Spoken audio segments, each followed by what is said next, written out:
Les rabots s'agitent et les charpentiers s'affairent. Au chantier du Dieppe, on sent une certaine fébrilité, car dans moins de 15 jours, ce bateau doit être mis à l'eau. Le général Leclerc, un coquillet de la rade de Brest, est entré ici pour une remise à neuf qui s'apparente presque à une reconstruction. Car depuis sa sortie du chantier en 1948, il n'avait subi que des réparations partielles, qui d'ailleurs l'avaient parfois dénaturé, d'où un gros travail de recherche. Bon, on a la chance d'avoir encore des anciens sur Plougastel qui ont navigué sur ces bateaux-là et qui, de mémoire, nous ont expliqué où se trouvaient les capots, etc. Et comment il était configuré. Et puis on a retrouvé des photos des années 50, 51, 52.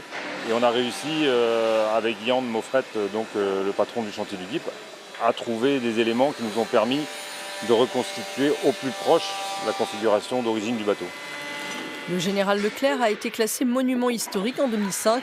Aussi, les charpentiers doivent-ils respecter les techniques de l'époque.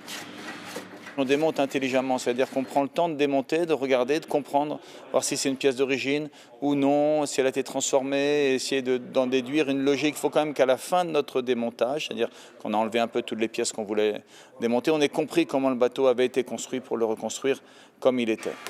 Ce chantier à plus de 300 000 € n'a été possible que grâce aux subventions des monuments historiques de la région, du département et de la commune de Plougastel-Daoulas.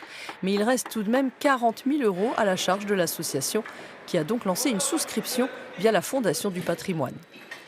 La souscription a bien démarré, mais il manque encore pas mal, il manque encore les 2/3 pour boucler le budget.